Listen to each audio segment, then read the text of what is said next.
Understand last session का continue कर रहे हैं। आज हम लोग देखेंगे MV command, renaming the file and moving a file. Rename भी कर सकते हैं हम लोग, मूव भी कर सकते हैं फाइल को, दोनों के लिए MV कमांड हम लोग यूज़ कर सकते हैं। ठीक है, changing the name of file or directory to another operation that user perform regularly. The MV command is used to renaming a file or directory. अगर मुझे अगर रीनेम करना है किसी भी फाइल को, तो उसके लिए कौन सा कमांड यूज़ हो रहा है? MV। कौन सा कमांड है? MV कमांड यूज़ हो रहा है। अगर आपने दो ही आर्ग्यूमेंट दिया है MV कमांड के साथ, तो फर्स्ट वाला जो नेम है वो चेंज होके सेकंड नेम आपका आ जाएगा। जिसमें फर्स्ट नेम था इंट्रोडक्शन, उसकी जगह पर रीनेम कर दिया हमने introduction.txt, तो ये क्या हो गया? रीनेम हो गया, फाइल को रीनेम हो गया। आप कोई और नाम देते हो तो वो भी वो एक्सेप्ट कर लेगा, लेकिन सिर्फ कितने आर्ग्यूमेंट है? दो ही आर्ग्यूमेंट, तो ही वो क्या करेगा? रीनेम करेगा। तो रीनेम करने के लिए आपके पास कितने आर्ग्यूमेंट होनी चाहिए? दो आर्ग्यूमेंट। MV कमांड के साथ अगर दो आर्ग्यूमेंट दे रहे हो तो जो फर्स्ट नेम है वो चेंज होके वो क्या कर देगा? दूसरा नाम वो एक्सेप्ट कर लेगा। लेकिन अगर दो से ज़्यादा अगर आपने आर्ग्यूमेंट लिखा है, जैसे यहाँ पे दिया है फाइल 1, फाइल 2 और थर्ड आर्ग्यूमेंट है माई डायरेक्टरी, मतलब ये डायरेक्टरी, राइट। तो MV कमांड क्या करेगा कि इन दोनों डेटा, जो भी आपका फाइल 1 और फाइल 2 का डेटा है, और वो दोनों फाइल जो है वो कहाँ पे मूव करेगा? डायरेक्टरी 1 में, या तो फिर माई डायरेक्टरी, आपने जो डायरेक्टरी क्रिएट किया है इस डायरेक्टरी के अंदर फाइल 1 भी आपका मूव होगा, फाइल 2 भी आपका क्या होगा? मूव हो जाएगा। तो इसलिए MV कमांड जो है वो रीनेम के लिए भी यूज़ होता है, और आपके जो डेटा है उसको, फाइल है उस फाइल को या डायरेक्टरी को मूव करने के लिए भी आप लोग यूज़ कर सकते हो। तो फाइल को अगर रीनेम करना है तो भी, और अगर मूव करना है तो भी। लेकिन एक ही बात याद रखना है कि अगर MV कमांड हम लोग सिर्फ दो ही आर्ग्यूमेंट देते हैं तो वो जनरली क्या करता है? रीनेम। और दो से ज़्यादा अगर आर्ग्यूमेंट दे रहे हो तो वो जनरली क्या करेगा? मूव करेगा। तो ये दोनों डिफरेंस होता है जब भी आप रीनेम MV कमांड यूज़ कर रहे हैं। तो MV कमांड के अंदर या तो रीनेम करता है या तो मूव करता है। तो MV command can also be use to move a file or group of file or different directory. This command is also use to rename or directory instant the execution of the following command. MV command, यहाँ पे MV command दिया है, उस यहाँ पे सिर्फ दो argument है, तो अब ये क्या करेगा? फिर से रीनेम ही करेगा। क्या करेगा? रीनेम। लेकिन अगर एक से ज़्यादा है तो वो क्या करेगा? डेटा को या तो फाइल को या तो डायरेक्टरी को मूव करेगा एक जगह से दूसरी जगह पर। ठीक है। दूसरा एक है आपका more command. The more command is use to view one page of content on the screen at a time. More command जो है वो क्या किसके लिए यूज़ होता है कि एक टाइम पर एक पेज में इतना ही कंटेंट आपको डिस्प्ले में मिल जाएगा। उससे ज़्यादा का है तो आप उसके लिए आपको अलग से 1 बाय 1 पेज में, अगर सारा कंटेंट देखना है, 10-12 पेज है आपके और 1 बाय 1 पेज में कंटेंट सारे देखने हैं, तो उसके लिए कौन सा कमांड यूज़ करना है? मोर। तो more command is view 1 page of a content on the screen at a time पर। एक स्क्रीन पर मतलब एक स्क्रीन में जितना डेटा आएगा उतना ही आपको क्या होगा? मोर कमांड जब भी यूज़ करते हो 1 पेज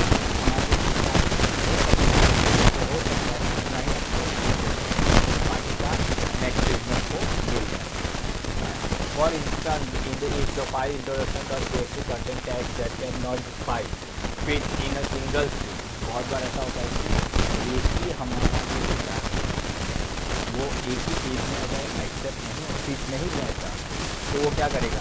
1 बाय 1 पेज में हमको देखने के लिए देता है। तो इसलिए हम लोग मोर कमांड अगर यूज़ कर रहे हैं तो वो एक से ज़्यादा अगर आपका एक से ज़्यादा पेजेस है तो next page we may press anything. Generally we may press character to B, view previous page and character F for view on next page. आप कोई भी की को प्रेस कर सकते हो, जनरली हम लोग क्या यूज़ करते हैं कि अगर आपको कोई भी पेज प्रीवियस पेज को देखना है तो प्रीवियस पेज के लिए हम लोग कैरेक्टर यूज़ करेंगे बी, लोअर केस में बी है तो बी का यूज़ करेंगे। और अगर आपको नेक्स्ट पेज आपको अगर देखना है तो उसके लिए हम लोग यूज़ करेंगे एफ। अगर एफ करते हो तो आपका फॉरवर्ड जाएगा, बी करते हो तो बैक जाएगा।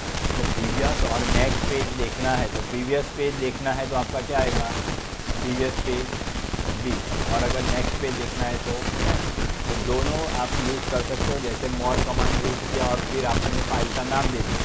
अब ये फाइल अगर 10-12 पेज में है तो आपको ऐसे टाइम 1 पेज डिस्प्ले होगा।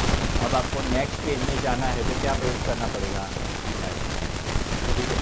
आप 10 पेज पर गए और आपको 9 पेज देखना तो आप क्या प्रेस करोगे, तो बी और एफ बैक और फॉरवर्ड। तो इसलिए बी और एफ का यूज़ करके आप 1 पेज तो प्रीवियस और नेक्स्ट यूज़ कर सकते हैं। नेक्स्ट कमांड है कंपेयर ऑफ 2 फाइल्स। तो compare command compare 2 files of any type and write the result to the standard output. If the 2 files compare different in content, then the file byte and line number and which at the first declared occurred is reported. In case there is no difference between content of the file, we simply see the command prompt again. मतलब अगर 2 file आप compare कर रहे हो और अगर difference आ रहा है तो वो आपको डिफरेंस बोलेगा कि ये 2 फाइल सेम नहीं है, ये मैसेज आएगा। और अगर दोनों फाइल सेम है, उसकी बाइट भी सेम है, उसकी लाइन भी सेम है, उसका कैरेक्टर भी सेम है, तो वो क्या करेगा, सिंपल आपको जो आपने लिखा है कंपेयर किया उसके बाद वो क्या करेगा, सिंपल डॉलर फॉन्ट वापस दे देगा, ब्लैंक डॉलर फॉन्ट आ जाएगा, मतलब कर्सर आपका डॉलर फॉन्ट वापस आ जाएगा। तो कोई मैसेज आपको यहाँ पे डिस्प्ले में नहीं मिलता है, कोई मैसेज नहीं आया, इसका मतलब कि दोनों फाइल कैसी है, सेम है। तो ऐसा मैसेज नहीं आएगा कि 2 फाइल्स आर सेम। नॉर्मली क्या होता है कि जब भी आप कंपेयर कर रहे हो तो वो क्या करेगा कि कोई जो फाइल आपकी दोनों सेम है, ठीक है, तो आपको सिंपल जो कमांड प्रॉम्प्ट है वो कमांड प्रॉम्प्ट आ गया, इसका मतलब कि दोनों फाइल कैसी है, सेम है। अगर डिफरेंस है तो ही वो आपको मैसेज देगा कि ये दोनों फाइल क्या है, डिफरेंस है, कोई भी एक फाइल डिफरेंस है। सेकंड कमांड जो है वो डिफरेंस फाइंड करके देता है, DIFF difference. The extension of the compare command is the differ command. The differ command compare 2 files and display the content of the both file indicating where the difference line, ठीक है।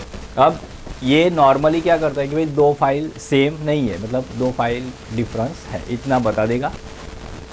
Difference command क्या करेगा कि 2 file difference है वो तो हमें पता है, लेकिन वो कौन सी लाइन डिफरेंस है वो लाइन आपको यहाँ पे डिस्प्ले में आउटपुट में दिखा देगा। तो ये 2 सपोज मैंने आर्ग्यूमेंट दिया है उसको डिफरेंस कमांड के साथ, तो इन दोनों जो फाइल के अंदर जो भी लाइन एक्स्ट्रा है या जो भी लाइन ज़्यादा है या जो भी लाइन कम है, तो वो डिफरेंस जो भी है वो आपको आउटपुट में डिस्प्ले में दिखा देगा कि भाई जैसे आपने लिखा कि difference introduction TXT new TXT file, ठीक है।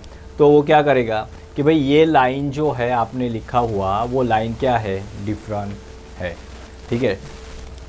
थर्ड लाइन डिफरेंस है 2 लाइन, यहाँ पे 2 कैरेक्टर आपने वर्ड यूज़ किए प्रोडक्ट और सर्विस, तो वो लाइन यहाँ पे एक फ़ाइल में नहीं है।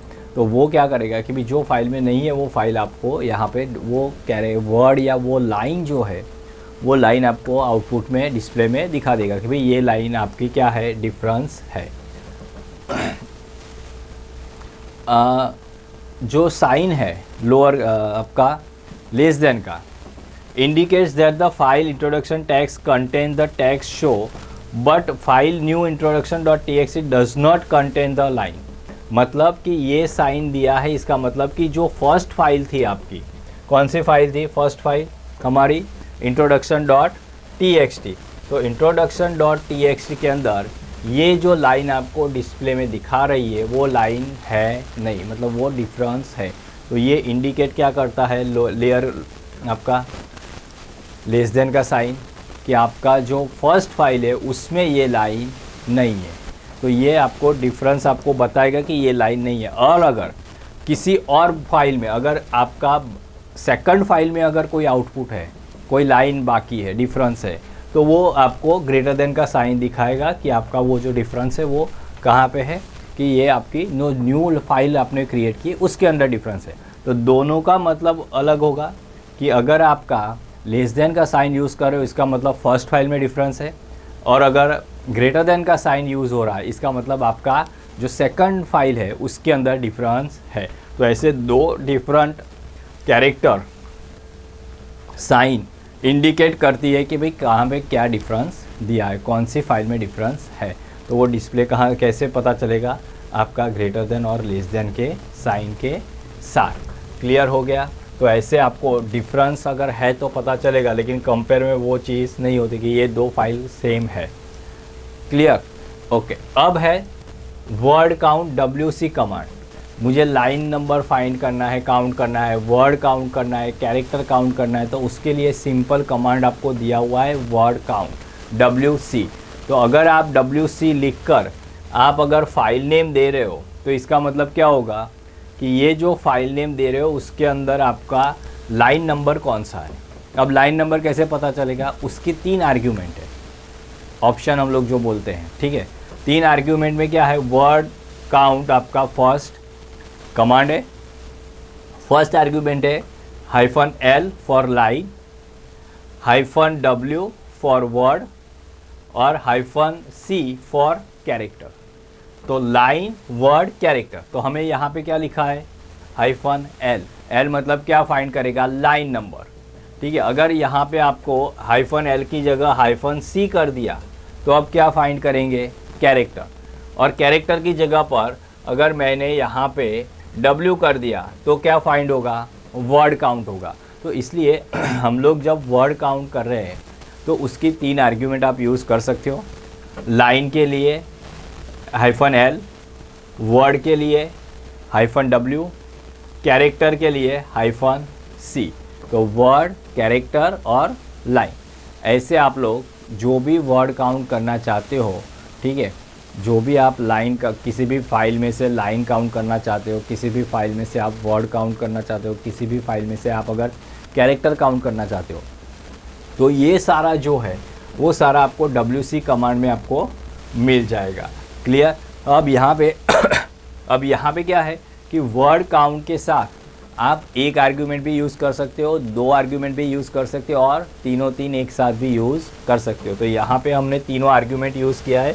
वर्ड काउंट फर्स्ट कैरेक्टर आपका जो काउंट करने का कमांड है वो है -L मतलब लाइन भी काउंट करना है, -W मतलब वर्ड भी काउंट करना है और -C मतलब कैरेक्टर भी फाइंड करना है। अब तीन आर्ग्यूमेंट आप राइट। अब ये क्या दिया, फाइंड। तो क्या करेगा, फर्स्ट आंसर आएगा वो लाइन का है, सेकंड है वर्ड का है, थर्ड है। तो ये तीनों चीज जो वो आप लाइन, वर्ड और कैरेक्टर ये इसी फॉर्मेट में ऐसे कर दिया कि यहाँ पे फर्स्ट W लिखा, बाद में -L, -C मतलब पहले वर्ड काउंट उसके बाद कैरेक्टर काउंट करो। ये आपने टाइप करते टाइम लिखा, लेकिन जब आंसर आएगा आपका तो आउटपुट जो है वो इसी फॉर्मेट में आएगा कि फर्स्ट आपका लाइन नंबर आएगा, सेकंड आपका वर्ड आएगा, थर्ड आपका कैरेक्टर आएगा। क्लियर। मतलब आप कोई भी फॉर्मेट लिखो, लिखने के लिए सपोज मैंने यहाँ पे लिखा है word count -C -W -L, ठीक है। अब तीनों लिख दिया और फाइल नेम लिख दिया,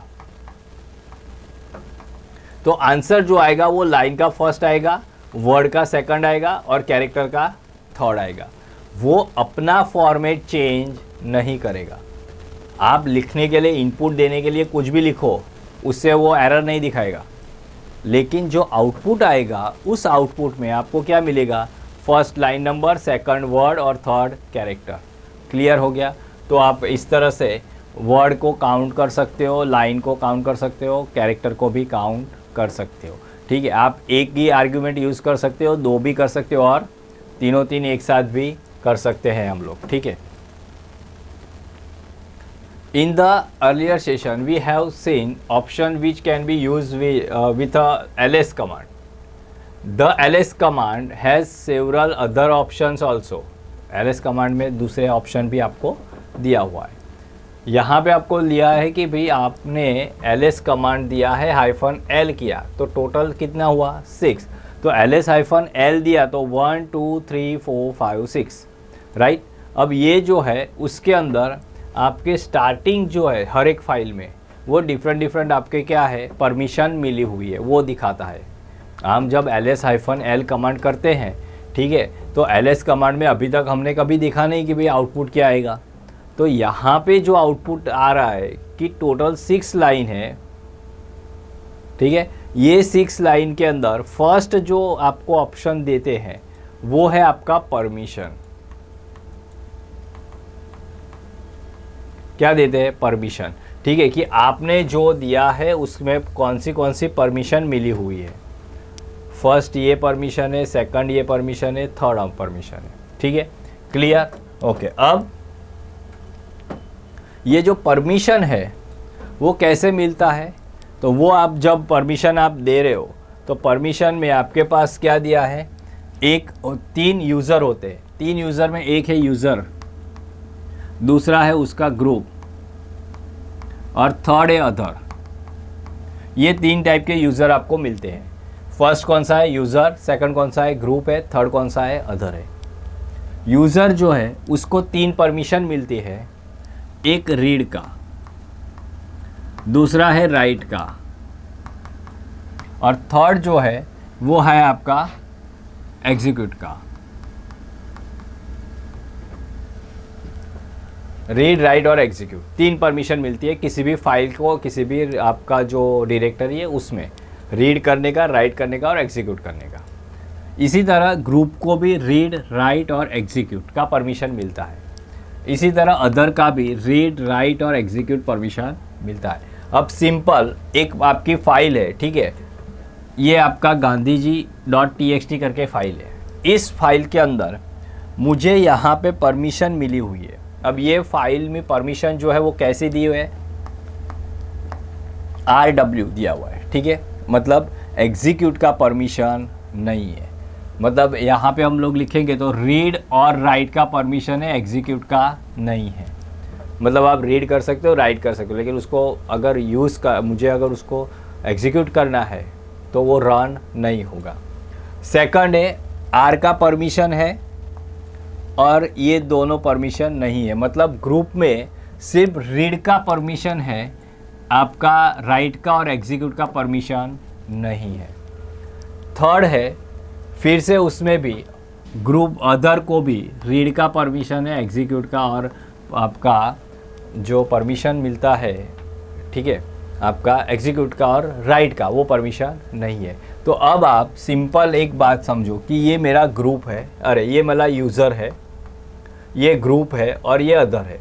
तो यूज़र को मैंने सारी परमिशन दी हुई है. रीड फर्स्ट रीड तीनों को मिला हुआ है. मतलब यूज़र को भी रीड का परमिशन, ग्रुप को भी और अदर को, तीनों को किसका परमिशन है रीड का. अब जो ग्रुप बनाया है उसमें मैंने सिर्फ जो यूज़र है फर्स्ट उसको मैंने राइट का परमिशन दिया है, लेकिन उसको मैंने कौन सा परमिशन काट दिया एग्जीक्यूट का. वो एग्जीक्यूट नहीं कर सकता यूज़र, सिर्फ आपको रीड और राइट कर सकते हो.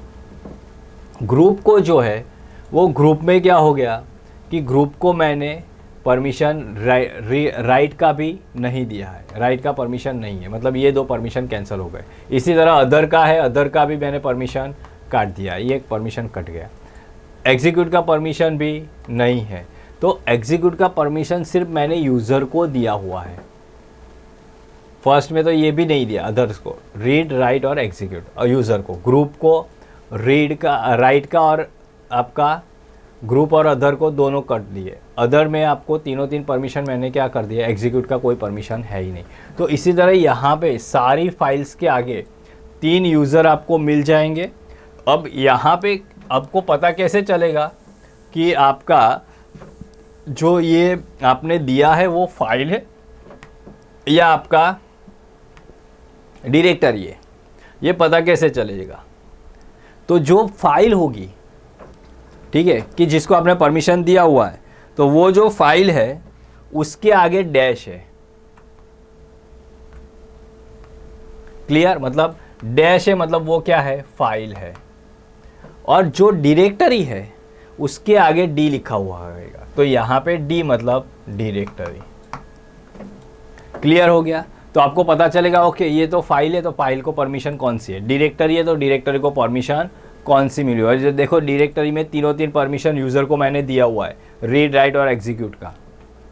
तो इस तरह से आप परमिशन ले भी सकते हो, आप परमिशन दे भी सकते हो। तो तीनों यूज़र ग्रुप और अदर, तीनों को 3 परमिशन मिलता है, रीड राइट और एग्जीक्यूट। किसका? रीड राइट और एग्जीक्यूट। ओके, अब रीड राइट और एग्जीक्यूट का परमिशन है। फर्स्ट जो है यहाँ पे डैश दिया, इसका मतलब टाइप ऑफ ऑब्जेक्ट। क्या है? Type of object. मतलब कि ये जो डैश दिया है तो उसका मतलब क्या होगा, फाइल है।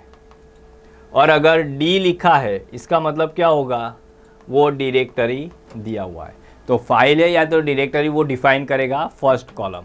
उसके बाद आपका जो है यहाँ पे 3 परमिशन मिली हुई है ऑनर को, या आप बोल सकते हो यूज़र को। कौन सी? रीड राइट और एग्जीक्यूट का। इसी तरह ग्रुप है तो ग्रुप में भी आपको 3 परमिशन मिलता है, रीड राइट और एग्जीक्यूट का।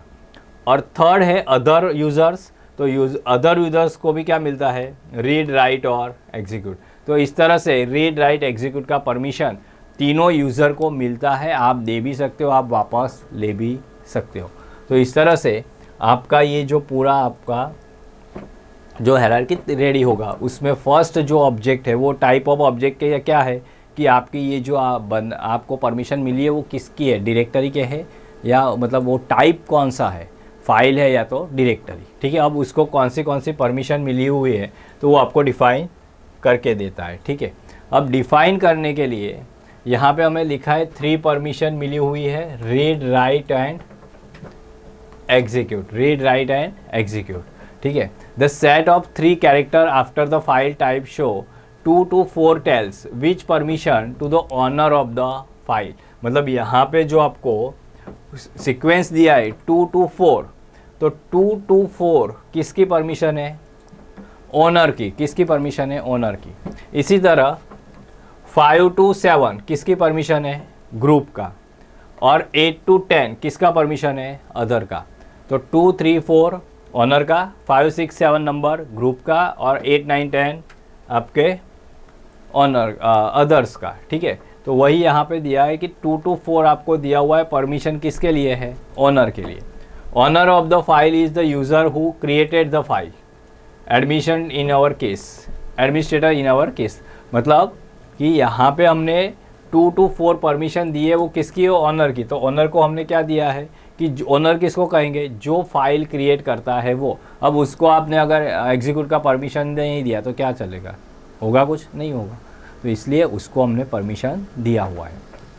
ठीक है, इसी तरह 5, 6, 7, ठीक है, इंट्रोडक्शन एंड आपका the character in column 5 to 7 address given to group or which age belongs.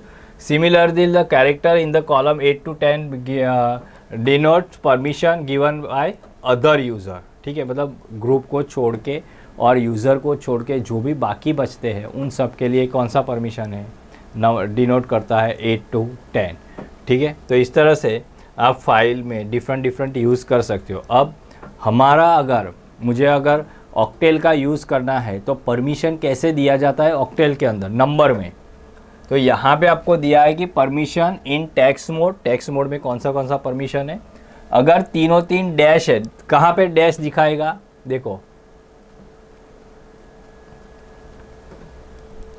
यहाँ पे ये जो फाइल है, ठीक है, यहाँ पे आपको RWX लिखा हुआ है। तो ये 3 अगर डैश है मतलब यहाँ पे यूज़र मतलब ओनर का भी कोई आपको परमिशन नहीं है, ग्रुप को भी परमिशन नहीं है और अदर को भी परमिशन नहीं है।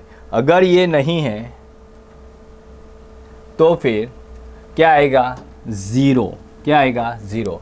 No permission assign, no permission assign. ठीक है, आपको कोई परमिशन मिली हुई नहीं है। अगर तीनों में डैश है तो आपको रीड का, राइट का और एग्जीक्यूट का परमिशन नहीं है, तो 3 क्या आएगा, डैश डैश डैश मतलब फर्स्ट डैश डैश डैश किसका है, बोलो।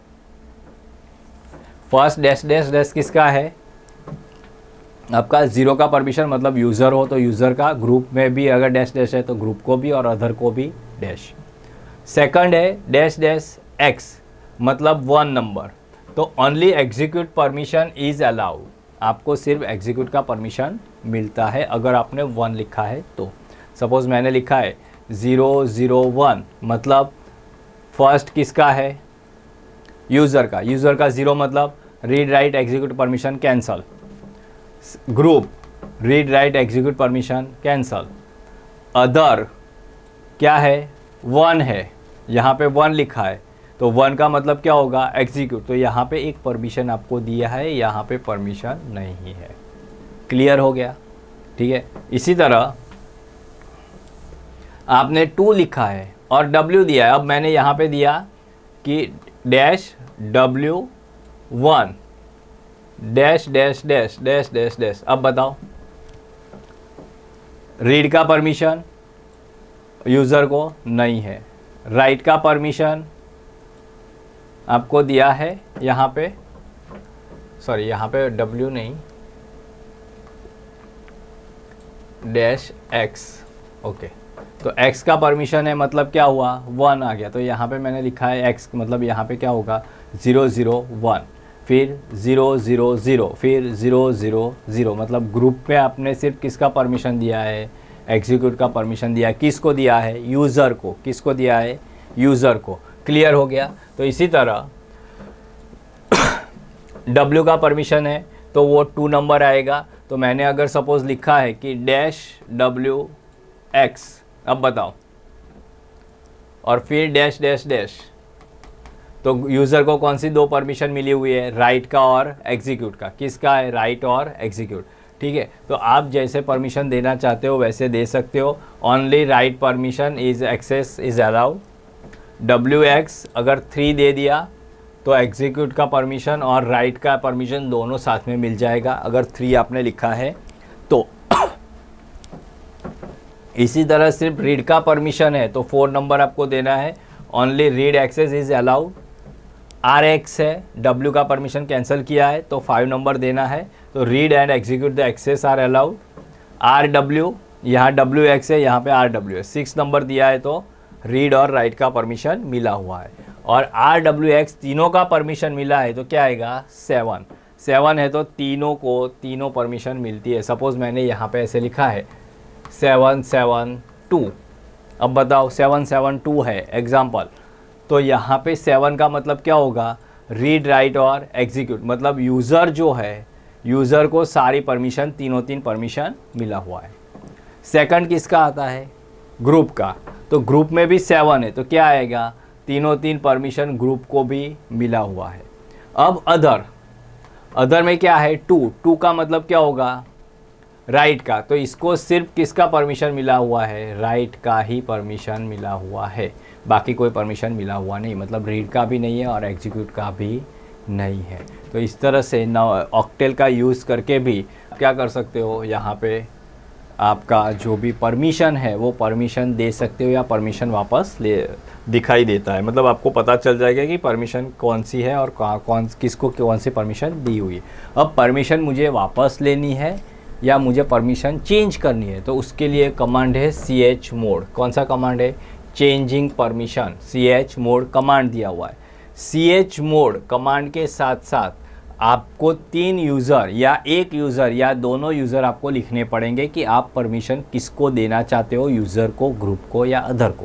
तो आपको लिखना है UGO, U for user, group, G for group और O फॉर अदर।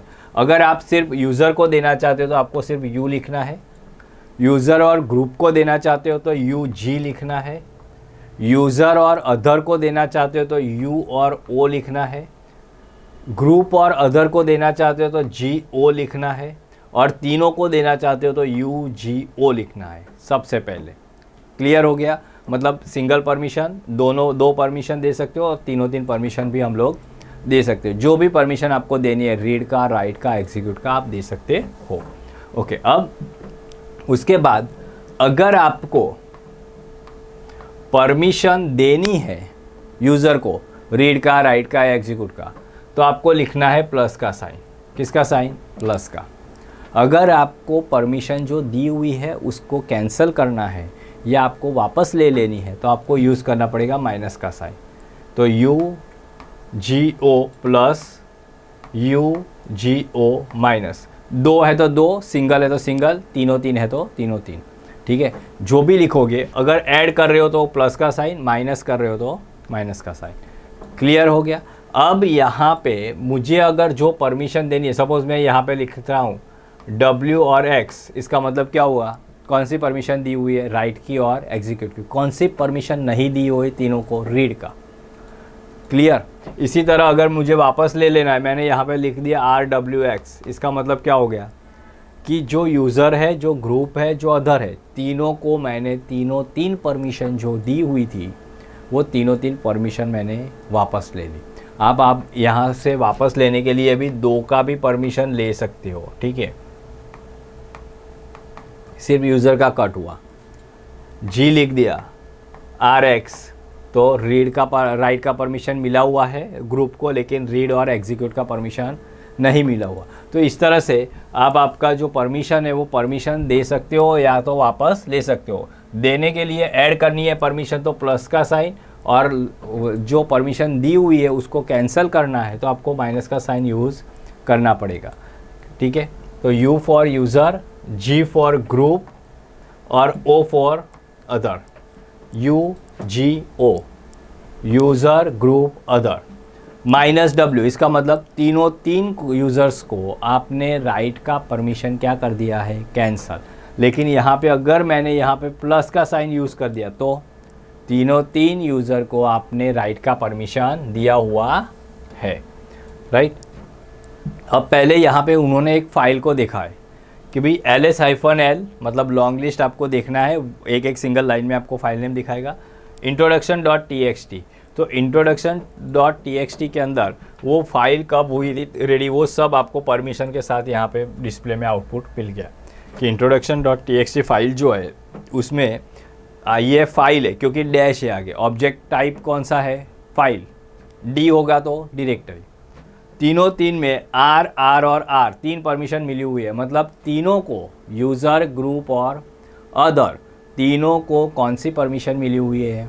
रीड का। कौन सा परमिशन मिला हुआ है? रीड, क्योंकि आपने कोई और परमिशन दिया हुआ नहीं है। अब ये परमिशन जो दिया हुआ है इसके अंदर मैंने अगर यहाँ चेंज कर दिया कि भाई CH मोड करके तीनों 3 परमिशन देनी है RWX, तो क्या हो जाएगा? तीनों 3 को परमिशन मिल जाएगी, मतलब प्लस का साइन यूज़ किया है। हमने दूसरा एक एग्जांपल भी दिया है कि CH mode U plus WX, मतलब आपने लिखा U प्लस WX, इसका मतलब क्या हो गया कि जो फाइल आपने लिखी है स्क्रिप्ट 10, ठीक है, अब ये फाइल के अंदर जो यूज़र है उसको हमने राइट का और एग्जीक्यूट का परमिशन दिया हुआ है। ठीक है, तो ये परमिशन बाय डिफ़ॉल्ट रीड का तो था ही, अब उसमें आपने ऐड कौन सा किया? W और X का। तो जब आप ls करके वो फाइल नेम लिखोगे तो आपको यहाँ पे परमिशन मिल जाएगी RWX, मतलब यूज़र को तीनों 3 परमिशन मिल गई, रीड का भी, राइट का भी और एग्जीक्यूट का भी। कौन सा परमिशन नहीं मिला हुआ? ग्रुप को, राइट और एग्जीक्यूट का। अदर को भी कौन सा परमिशन नहीं मिला? राइट और एग्जीक्यूट का। तो इस तरह से आप परमिशन दे सकते हो या तो परमिशन वापस ले सकते हो। User plus sign assign a permission, R-रीड परमिशन। ग्रुप को -R remove write protection, write permission नहीं मिलता हुआ, equal to sign absolute permission, X execute permission अगर देना है तो ऑपरेशन कौन से यूज़ कर सकते हो? प्लस, माइनस और इक्वल टू का। इक्वल टू का किया तो एब्सोल्यूट परमिशन हो गई, मतलब अब उसको आप चेंज नहीं कर सकते। यहाँ पे रीड, राइट और एग्जीक्यूट का परमिशन जो है वो मिल सकता है। क्लियर हो गया? तो इस तरह से आप कोई भी फाइल या कोई भी डायरेक्टरी, अगर डायरेक्टरी है तो डायरेक्टरी, उसमें कुछ ऐसा नहीं कि सिर्फ फाइल को ही परमिशन दे सकते हैं। मुझे अगर मेरी फाइल राइट प्रोटेक्ट करनी है या रीड प्रोटेक्ट आपका यूज़ करना है या कोई ओपन ना करे, इसके लिए मुझे यूज़ करना है, तो मैं क्या करूँगा? भाई इसको सिर्फ रीड परमिशन दे दो, राइट परमिशन कैंसिल कर दो। उसका एग्जीक्यूट का परमिशन कैंसिल कर दो। अब एग्जीक्यूट का परमिशन कैंसिल हो गया, मतलब क्या हो गया कि आपका जो डायरेक्टरी है वो डायरेक्टरी ओपन नहीं होगा। आपको दिखाई देगा कि ये डायरेक्टरी है लेकिन ओपन नहीं होगा। क्यों? परमिशन मिली हुई नहीं है। तो परमिशन देने के लिए प्लस का साइन और वापस लेने के लिए माइनस का साइन आप यूज़ कर सकते हो। क्लियर हो गया यहाँ तक? ओके, चलो next command. Input output direction अगर यूज़ करना है तो ग्रेटर देन का sign symbol implements redirection of the output. मतलब आप जो फाइल दे रहे हो उसमें आउटपुट आपका उस फाइल के अंदर चला जाएगा अगर ग्रेटर देन साइन यूज़ किया तो, ठीक है। और अगर लेस देन साइन यूज़ किया तो redirection of input it instruct the input output or accept the input from the specific source. जहाँ से लिया है वो वापस उसको मिल जाएगा। मतलब लेस देन का साइन अलग है, ग्रेटर देन का साइन अलग से दिया है।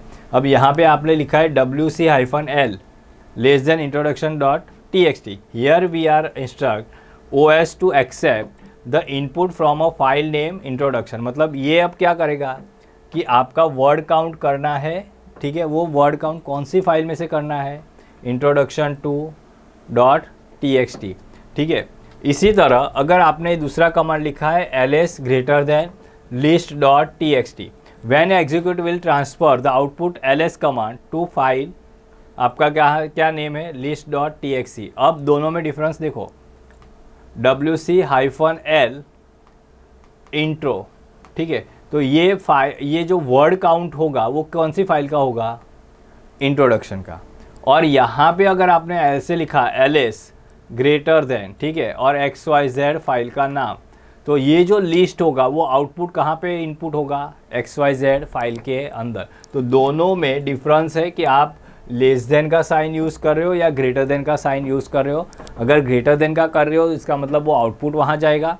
अगर लेस देन यूज़ कर रहे हो इसका मतलब कि वो जो सोर्स है उसमें से उसको इनपुट यूज़ करना है। तो दोनों फाइल जो है, दोनों साइन जो है, वो दोनों साइन डिफरेंट आपका डेस्टिनेशन यूज़ कर रहा है और आपको फाइल का आउटपुट उसके हिसाब से मिल जाएगा। Clear? Piping redirection facility discussed above help associating in the Linux command. Many times we need use multiple command to perform a single operation. एक ही लाइन के अंदर बहुत सारे ऑपरेशन मुझे अगर यूज़ करने हैं तो मुझे यूज़ करना पड़ेगा पाइप का। किसका यूज़ करना पड़ेगा? पाइप का, ठीक है। अब पाइप का यूज़ करें, यहाँ पे क्या लिखा है कमांड कि ls, ठीक है, लिस्ट देखना है और उसका वर्ड भी काउंट करना है। तो ये दो कमांड हो गए, ls एक कमांड, WC दूसरा कमांड। तो दोनों को एक ही लाइन में ऑपरेशन यूज़ करना है, दोनों का ऑपरेशन यूज़ करना है, दोनों का आउटपुट एक ही लाइन में मुझे देखना है। तो अब मैं क्या करूँगा कि लिस्ट देखना है और वर्ड काउंट भी करना है। तो इसके लिए मुझे बीच में यूज़ करना पड़ेगा पाइप सिंबल का। किसका? पाइप सिंबल का यूज़ करना पड़ेगा। अब पाइप सिंबल का अगर आप यूज़ करते हो तो एक बात और फिर एक बार बोल रहा हूँ कि पाइप के दोनों तरफ लेफ़्ट साइड और राइट साइड, पाइप के दोनों तरफ लेफ़्ट साइड और राइट साइड, दोनों साइड पर आपको क्या करना है? आपको स्पेस देनी है, क्योंकि दोनों कमांड है, ये भी कमांड है, ये भी कमांड है। तो एक से ज़्यादा कमांड यूज़ हो रहा है, इसलिए बीच में आपको क्या यूज़ किया? पाइप। पाइप आपको कीबोर्ड के ऊपर दिया हुआ है, तो आप यूज़ करोगे तो आपका पाइप का सिंबल डिस्प्ले हो जाएगा। अब डिफरेंट फ़िल्टर यूज़ कर रहे हैं। हमारे पास बहुत सारा डेटा है, उसमें से फ़िल्टर का यूज़ करना है। फ़िल्टर का यूज़ करने से मुझे जैसे आउटपुट देखना है या मुझे कंप्यूटर में जैसे मैं आउटपुट किसी को दिखाना चाहता हूँ, तो उसके लिए डिफरेंट फ़िल्टर का आप लोग यूज़ कर सकते हो। तो हमारे पास फ़िल्टर जो है वो बहुत डिफरेंट है। एक हेड दिया है, एक टेल दिया है, कट दिया है, पेस्ट दिया है, शॉर्ट दिया है, यूनिक दिया है। इतने डिफरेंट टाइप के आपको क्या दिए हुए हैं? फ़िल्टर दिए हुए हैं, ठीक है। अब ये जो फ़िल्टर है इसमें एक है हेड, एक है टेल, एक कट दिया है, एक पेस्ट दिया है, शॉर्ट दिया है और यूनिक दिया हुआ है। तो ये सारे डिफरेंट टाइप के क्या दिए हुए हैं? आपको फ़िल्टर्स दिए हुए हैं। अब सपोज़ आपने लिखा कि हेड और फिर file name XYZ dollar prompt पर, ठीक है, लेकिन ये फाइल होनी चाहिए। अगर फाइल नहीं है तो वो फ़िल्टर कुछ करेगा नहीं, फाइल के अंदर डेटा होना चाहिए। अब डेटा है तो हेड के साथ आप अगर फाइल नेम लिख रहे हो तो हेड क्या करेगा, फर्स्ट 10 लाइन्स आपके डेटा की जो भी फर्स्ट 10 लाइन होगी वो आउटपुट में आपको डिस्प्ले में क्या करेगा, आउटपुट दिखा देगा। ठीक है, मतलब डिस्प्ले अगर मुझे फर्स्ट 10 लाइन करनी है तो मुझे सिंपल लिखना है हेड और फिर फाइल नेम। हेड और फाइल नेम जैसे ही मैं लिखूंगा तो मेरा आउटपुट जो है first 10 lines, display the first 10 lines output में आपको मिल जाएगा। इसी तरह अगर मैं टेल यूज़ कर रहा हूँ, ठीक है, तो टेल में क्या होगा, टेल में लास्ट 10 लाइन्स क्या यूज़ होगा, लास्ट 10 लाइन्स। ठीक है, tail command works exactly opposite of the head command, मतलब जो आपका हेड है, हेड में फर्स्ट 10 लाइन, टेल के अंदर लास्ट 10 लाइन। लेकिन उतना डेटा आपके पीसी में होना चाहिए। आपके पीसी में अगर 4 लाइन है, फिर बोलोगे सर हेड और टेल का दोनों का आंसर सेम आ रहा है, तो वो तो होगा ही। क्यों? क्योंकि आपने लिखा है सिर्फ 4 लाइन्स। आप अगर 15 लाइन लिखते हो तो आपको पता चलेगा फर्स्ट 10 लाइन और लास्ट 10 लाइन्स। ठीक है तो इसलिए हेड जो है वो क्या करता है, फर्स्ट 10 लाइन, टेल क्या करता है, लास्ट 10 लाइन। ठीक है, तो और जो आपका आर्गुमेंट देना है वो फाइल नेम, कौन सी फाइल में से वो लाइन आपको इनपुट करनी है। अब यहाँ पे आपने लिखा है सपोज 2, इसका मतलब होगा कि आप सिर्फ first 2 line of the file introduction.txt, ठीक है, आपको सिर्फ फर्स्ट 2 लाइन ही देखनी है, इसलिए -2 आपने लिख दिया है। सेम अगर टेल में लास्ट 2 लाइन लिखनी है तो -2, +2 लिखोगे तो फर्स्ट आपको वो लाइन, आपको फर्स्ट 2 लाइन छोड़ के आपको आंसर मिल जाएगा। तो इस तरह से आपको कौन सी फाइल देखनी है उसके हिसाब से आपको नंबर लिख के आपको प्लस या माइनस का साइन यूज़ करोगे तो आपको उस लाइन से या तो वो लाइन तक का आउटपुट आपको मिलेगा हेड और टेल के अंदर। ओके, सेकंड आपका फिल्टर है वो है आपका कट का। अब कट कर रहे हो मतलब पेस्ट भी कर सकते हो। ठीक है, अब ये पहले मेरा एक फ़ाइल है, कैट कमांड से हमने एक फ़ाइल क्रिएट कर दी है, कैट कमांड से फाइल क्रिएट कर दी थी, वो जो यहाँ पे पूरा फाइल दिया हुआ है, सारी लाइंस 1 2 3 4 5 6 7 लाइंस। ठीक है, अब 6 लाइन आपको दिया हुआ है। अब आपने ऐसे लिखा कि मुझे कैरेक्टर कट करने हैं। ठीक है, to extract specific character from each line of the file, cut command with -c, मतलब आपको क्या लिखना है, कट -c। अब 1 to 15 ये कैरेक्टर आपने लिखना है। कौन सी फाइल, address.txt, कौन सी फाइल, address.txt। अब इसमें क्या होता है कि अगर आपने ये फाइल लिखा है, आपने लिखा 1 to 15 कैरेक्टर। अब 1 to 15 कैरेक्टर कैसे काउंट करेगा कंप्यूटर, तो यहाँ से फर्स्ट स्टार्ट करेगा, first, second, third, fourth, fifth, six, फिर एक स्पेस है 6 7 8 9 10 11 12 13 14 15, तो सेमी कॉलन तक, यहाँ तक का डेटा आपको आउटपुट में मिल जाएगा। ठीक है, अब यहाँ पे देखो ये जो है लाइन 2016 वाला, उसके अंदर डिफरेंट कैरेक्टर आ गए। इसके अंदर ये आपने गिना था 1 to 15 तक, तो वो काउंटिंग के हिसाब से सही आया। लेकिन अब इसमें देखो 2016 में ये 1 2 3 4 5 6 7 8 9 10 11 12 13 14 15, तो यहाँ तक एस तक आपका 15 कैरेक्टर हो गया। तो आप लोग जब कैरेक्टर कट कर रहे हो किसी भी फाइल में से, तो इतना याद रखना कि कैरेक्टर की लेंथ जो है सारे पूरे फाइल की वो एक जैसी होनी चाहिए, फर्स्ट 1 to 4 लेटर।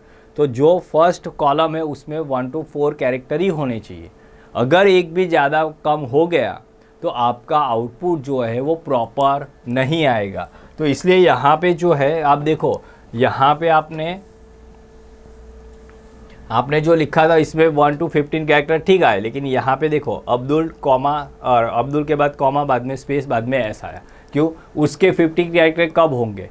तो जैसे आप अगर प्रॉपर नहीं, अगर वर्ड आपका कॉलम दिया हुआ, ठीक है, तो ये ऐसा ही जब कैरेक्टर कट करते हैं हम लोग, तो कैरेक्टर आगे पीछे हो जाएंगे, मतलब आपको प्रॉपर आंसर कैरेक्टर के अंदर नहीं मिलता। वो कब मिलेगा कि आपने लिखा है कि 1 to 10, तो 1 to 10 first 10 character first column के लिए, उसके बाद सेकंड के लिए 11 to 20, तो 11 to 20 के अंदर ही तो आप काउंट करके कट कर सकते हो कैरेक्टर की भाई 1 to 15 मतलब इतने ही कैरेक्टर आएंगे।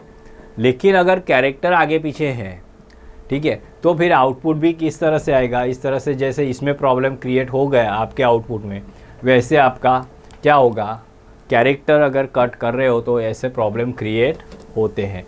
लेकिन -c आपको दिया है कट कमांड के साथ, तो -c से कैरेक्टर कट कर सकते हो अगर कट करना है तो।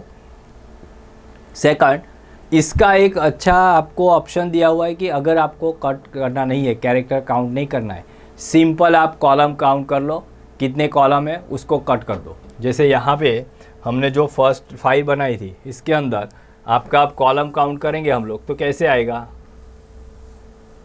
कि ये फर्स्ट कॉलम, ठीक है, ये सेकंड कॉलम, कॉमा किया है उस वहाँ तक का, ये थर्ड कॉलम, ये fourth column, fifth column, six column, ऐसे आप कैरेक्टर काउंट करो। जहाँ से कॉमा है वो सारा कॉलम अलग हो जाएगा। जहाँ जहाँ पे भी डिलीमीटर्स आपने यूज़ किया है कॉमा, वो आपका कॉलम चेंज हो जाएगा। यहाँ पे first, second, third, fourth, fifth, six, 7, 8 character, 8 field दिया हुआ है। यहाँ पे 1 2 3 4 5 6 7 8 दिया हुआ है। तो ऐसे आपके जितने भी कॉलम्स है, जहाँ पे भी आपने डिलीमीटर्स कॉमा का यूज़ किया है, मतलब वो आपका डिफरेंट क्या हो गया, कॉलम हो गया। तो ऐसे आप लोगों को अगर कट करना है तो आप कॉलम सिंपल कट कर दो। सिंपल कॉलम कट करने के लिए आपको लिखना पड़ेगा कट -d। -d किसके लिए है, आपको कॉलम कट करने के लिए। किसके लिए दिया हुआ है, कॉलम कट करने के लिए, ठीक है। लेकिन साथ में आपको डिलीमीटर्स कौन सा है वो भी आपको बताना पड़ेगा कि मैं -d डिलीमीटर्स कॉमा, मतलब मेरा डिलीमीटर्स कौन सा है, कॉमा। अगर स्पेस है तो स्पेस, अगर कोई और डिलीमीटर्स यूज़ किया है तो वो डिलीमीटर्स। तो cut -d delimiters comma use किया है, -f for field, field cut करने के लिए कौन सा है, -f। और कौन सा कॉलम यूज़ किया है, 1 और 2, 2। तो यहाँ पे जैसे ही आपने 2 कॉलम उसको बता दिया कंप्यूटर को कि भाई आप मुझे 2 कॉलम कट करने हैं, अब ये 2 कॉलम में कितने भी कैरेक्टर है उससे उसको कुछ फ़र्क नहीं पड़ेगा। किसी में 5 कैरेक्टर है, किसी में 15 कैरेक्टर है, उससे कुछ फ़र्क नहीं पड़ने वाला। आप जब भी कमांड यूज़ करोगे, ठीक है, डिलीमीटर्स के साथ, तो आपका डिलीमीटर्स यहाँ पे हाइफन कॉमा भी कट होगा और फिर आपका 1 और 2, ये फर्स्ट और 2 कॉलम भी आपका क्या हो जाएगा, कट हो जाएगा। तो सिंपल आप अगर कट करना चाहते हो विथ डिलीमीटर्स तो ही -d लिखना है। अगर मैंने सिर्फ इतना लिखा कट -f, तो ये बीच में जो डिलीमीटर्स है वो डिलीमीटर्स आउटपुट में डिस्प्ले में नहीं आएगा। इसलिए हम लोग जब भी कट करते हैं फील्ड को, तो उस टाइम हम लोग जो भी डिलीमीटर्स यूज़ किया है वो डिलीमीटर्स हम लोग उसको बताते हैं कंप्यूटर को भी ये डिलीमीटर्स है, उसको भी कट करना है। अगर आपने नहीं लिखा तो वो क्या करेगा, डिस्प्ले में डिलीमीटर्स जो भी होगा, कॉमा या सेमीकोलन जो भी यूज़ किया होगा, वो आउटपुट में डिस्प्ले में नहीं दिखाएगा। क्लियर। तो इसलिए आपको अगर -f लिख रहे हो तो आप फील्ड कट कर सकते हो 1 और 2, ठीक है। ओके, सेकंड एग्जांपल है कि कट -d डिलीमीटर्स, हमको डिलीमीटर्स भी कट करना है। -f मतलब फील्ड कट करना है। सेकंड कॉलम आपका नाम का था, फर्स्ट कॉलम 2013 और ये सब लिखा हुआ फर्स्ट कॉलम था। सेकंड कॉलम से स्टार्ट करना है और 7 कॉलम के बाद में आपने यूज़ किया है डैश। तो जितने भी 7 कॉलम के बाद है वो सारे आउटपुट में आपको मिल जाएंगे अगर आपने लास्ट में s हाइफन लिखा है। तो ये जो यहाँ पे था आपका, ठीक है, फर्स्ट सेकंड कॉलम आपने कट किया नेम वाला, राइट। अब 7 नंबर 1 2 3 4 5 6 7, ये 7 नंबर है। तो 7 नंबर के बाद आपने डैश लिखा है, मतलब इसके बाद जितने भी कैरेक्टर, जितने भी फील्ड होंगे वो सारे के सारे फील्ड आपके क्या हो जाएंगे, कट हो जाएंगे। सपोज़ आपने ऐसे लिखा 2-7, तो 2 से लेके 7 तक के बीच में जितने भी फील्ड होंगे वो आउटपुट में आपको डिस्प्ले में मिल जाएंगे। क्लियर हो गया? तो इस तरह से आपको कैसे कट करना है वो आपको बताना है, और कौन सी फाइल में से कट करना है, क्योंकि आप जब भी कट कर रहे हो तो कोई एक फ़ाइल आपको उसको बताना पड़ेगा कि मेरा डेटा इस फाइल में है, उस फाइल का डेटा मुझे क्या करना है, कट करना है। तो ऐसे आप लोग डेटा को कट कर सकते हो। ओके, अब दूसरा, अगर आप अगर रीडायरेक्शन कैरेक्टर का यूज़ कर रहे हो तो यहाँ पे कट -d-f2,7 इंट्रोडक्शन की एड्रेस का फाइल जो है टेक्स्ट फाइल, उसमें से सेकंड कॉलम मुझे कट करना था, और 7 के बाद के जितने कैरेक्टर है वो कैरेक्टर रिमूव करने थे। साथ में डिलीमीटर्स कॉमा उसको भी कट करना था। लेकिन ये सारा कट किया हुआ data greater than output file, तो ये ग्रेटर देन का साइन हुआ, मतलब क्या हो गया कि ये जो है वो पूरा कट किया हुआ डेटा वो कौन सी फाइल में चला गया, output.cut.txt, output_cut.txt, जो भी आपने यहाँ पे फाइल हो लिखी होगी उस फाइल में वो डेटा कट किया हुआ वहाँ पे चला गया। तो ऐसे आप अगर डायरेक्शन कैरेक्टर का यूज़ कर रहे हो तो आपका डेटा किसी और फाइल में, मतलब आपको आउटपुट नहीं दिखाएगा, लेकिन वो आउटपुट कहाँ पे चला जाएगा, सीधा फाइल में। तो इस फाइल को ओपन करने के लिए आपको सिंपल कैट कमांड और फिर फाइल नेम देना है, तो आपका डेटा कट किया हुआ वहाँ पे आपको मिल जाएगा। क्लियर? तो इस तरह से आप कट कमांड का यूज़ करके अब आपका आउटपुट जो है वो मॉनिटर पर भी देख सकते हो, और अगर किसी फाइल में उसको शिफ्ट करना है या किसी फाइल में आपको उसको लेके जाना है तो भी आप लेके जा सकते हो। तीसरा एक ऑप्शन है वो है पेस्ट का। आपने कट कर दिया, अब उसको पेस्ट करना है, तो पेस्ट करने के लिए 2 डिफरेंट फाइल्स नेम, पेस्ट 1 और पेस्ट 2, पार्ट 1 पार्ट 2 2 फाइल है, ठीक है। अब यहाँ पे देखो, फर्स्ट कट किया है -d1-4 address.txt फाइल का, तो फर्स्ट से 4 तक, मतलब क्या हो गया, फर्स्ट से 4 तक कौन सा डेटा है, देखो फर्स्ट से 4 तक में ये 1, ये 2, 3 और 4, मतलब ये नंबर है, ये नाम है, ये फादर नेम है, ये सर नेम है। तो फर्स्ट टू 4, मतलब ये 4 कैरेक्टर जो है, ये 4 फील्ड जो है वो किस में चले गए, पार्ट 1, ये एक पेस्ट फाइल वहाँ पे चली गई, ठीक है। उसके बाद सेकंड उन्होंने क्रिएट किया वो है कट करके -d5 to 8, मतलब 5 से लेके 8 तक का डेटा जो है वो पार्ट 2.txt में आउटपुट चला गया। अब पार्ट 1 और पार्ट 2 में 2 डिफरेंट डेटा है। एक के अंदर क्या है आपका 1 to 4 जो फील्ड है उसके डेटा है, और 5 to 8 का डेटा कौन से फाइल में है, वो आपके पार्ट 2 की फाइल के अंदर दिया हुआ है। तो पार्ट 1 और पार्ट 2 दोनों फाइल में डिफरेंट डेटा दिया हुआ है। अब आप जब भी कैट करके देखोगे फर्स्ट फाइल, तो उसमें आपका नंबर दिया है, नाम दिया है, फादर नेम दिया है, सर नेम दिया है। पार्ट 2 का फाइल देखोगे तो इसके अंदर आपका एड्रेस दिया हुआ है, आपका जो भी सिटी का नाम है और उसका पिन कोड नंबर है। तो ये सारे आपको सेकंड पार्ट में मिल गए। अब इन दोनों को मुझे क्या करना है, एक साथ लाना है। अब एक साथ लाना है इसलिए हम लोग यूज़ करेंगे पेस्ट कमांड का। किसका? Paste part1.txt part2.txt। तो फर्स्ट जो आप फाइल नेम लिखोगे उसका डेटा फर्स्ट आएगा, सेकंड जो फाइल लिखोगे उसी लाइन में सेकंड आएगा। नॉर्मल आप लोग अगर अपेंड करते हो, नॉर्मली हम लोग जब अपेंड करते हैं तो अपेंड जो करते हैं वो कहाँ पे करते हैं, ये भी एक फाइल है उसके नीचे नया डेटा ऐड हो जाएगा। पेस्ट जब आप करोगे तो वहाँ अगर जगह है सेम लाइन में तो बाकी का जो डेटा है सेकंड फाइल का वो उसके साथ वो क्या करेगा, मर्ज करेगा। तो इस तरह से पूरा एक लाइन फर्स्ट कंप्लीट हो जाएगा। तो आप अगर पेस्ट करते हो तो डिफरेंट डेटा को एक ही फाइल में लेके आ सकते हो। सेकंड है शॉर्टिंग। शॉर्टिंग में बाय डिफ़ॉल्ट असेंडिंग ऑर्डर रहता है। बाय डिफ़ॉल्ट क्या रहेगा, असेंडिंग ऑर्डर, ठीक है। आस्की सीक्वेंस में, किस में, आस्की सीक्वेंस में, ठीक है। कोई भी रिकॉर्ड होता है वो आस्की सीक्वेंस में आपका असेंडिंग ऑर्डर में रहता है। लेकिन अगर आपको वो ऑर्डर चेंज करना है, असेंडिंग की जगह डिसेंडिंग करना है, क्योंकि असेंडिंग तो बाय डिफ़ॉल्ट है, असेंडिंग ऑर्डर बाय डिफ़ॉल्ट है। अगर डिसेंडिंग ऑर्डर करना है तो आपको लिखना पड़ेगा -r। क्या लिखना पड़ेगा? -r। शॉर्ट करना है, शॉर्ट करके address.txt -r यूज़ किया, मतलब वो रिवर्स ऑर्डर में आएगा। अब रिवर्स ऑर्डर कौन से कॉलम पर आएगा? जो भी आपका फर्स्ट कॉलम होगा, उस फर्स्ट कॉलम को बेस बना के, उस फर्स्ट कॉलम को ही बेस बना के वो क्या करेगा? रिवर्स ऑर्डर में आपको आउटपुट दिखाएगा।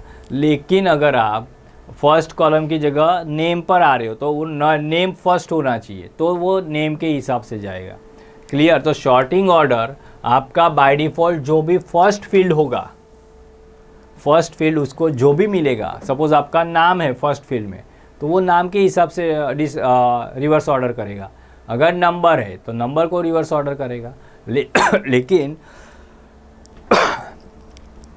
बाय डिफ़ॉल्ट वो क्या करता है?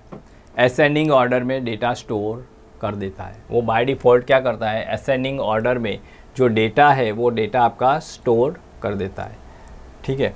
दूसरा एक है कि जब sorting is first applied on white space, मतलब पहले वाइट स्पेस का यूज़ करेगा, follow by numerals, upper case letter and finally lower case letter. मतलब पहले अपर केस लेटर, पहले आपको वाइट स्पेस जो है उसका यूज़ करेगा, उसके बाद आपका वो नंबर को यूज़ करेगा, उसके बाद अपर केस को यूज़ करेगा, लास्ट में वो क्या करेगा?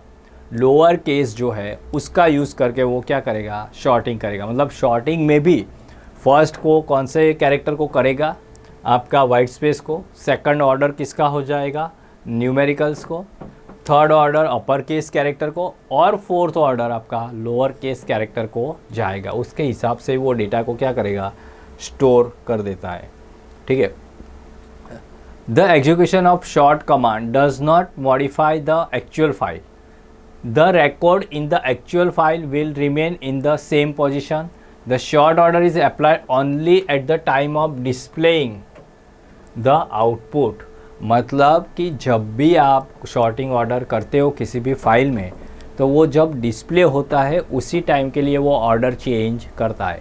बाकी उसके जो डेटा स्टोर है जहाँ पे भी, उसमें तो बाय डिफ़ॉल्ट जो उसका ऑर्डर है वो ऑर्डर एज इट इज़ रहता है, उसमें वो कोई भी चेंज नहीं करता है। तो हमको दिखाने के लिए, हमको डिस्प्ले में आउटपुट दिखाने के लिए कंप्यूटर क्या करता है? सिर्फ उसी टाइम पर आपका डेटा जो है वो शॉर्टिंग ऑर्डर में इनपुट करता है, ठीक है। ओके, अब यहाँ पे लिखा है cut -d delimiters -f 2,4 address file pipe short. अब मुझे क्या करना है? दो कमांड मैंने यूज़ किए, कौन सा? कट और शॉर्ट।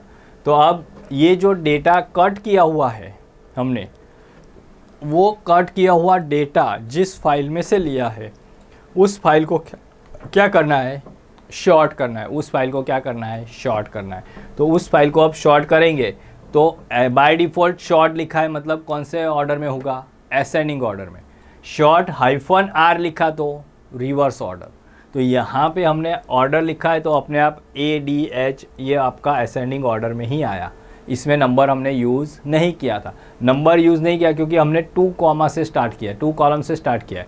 तो सेकंड कॉलम में नाम था तो नाम को हमने असेंडिंग ऑर्डर में रखा है, ठीक है। तो शॉर्टिंग वो असेंडिंग ऑर्डर के हिसाब से करेगा। यहाँ पे -r कर दिया तो वो रिवर्स ऑर्डर में जाएगा, ठीक है। क्लियर हो गया? तो आप पूरा कट किया हुआ डेटा को भी डायरेक्ट शॉर्ट करके आप आउटपुट में डिस्प्ले में देख सकते हो। और अगर इसको मैंने ऐसे कर दिया ग्रेटर देन साइन और फिर A B 1 2 3, तो अब क्या होगा? जो कट किया हुआ डेटा है वो शॉर्ट होगा असेंडिंग ऑर्डर में, और शॉर्ट हो गए वो कहाँ पे आउटपुट में आपको कौन सी फाइल में सेव हो जाएगा? 1 2 3। कौन सी फाइल में शॉर्ट हो जाएगा? 1 2 3। क्लियर? तो ऐसे आपका जो फाइल है वो वहाँ पे सेव हो जाता है। Okay, the command use to filter works with a line or column. The TR translate command allows us to work with individual character within a line. It is use to translate या convert string or patterns from one set of character to another.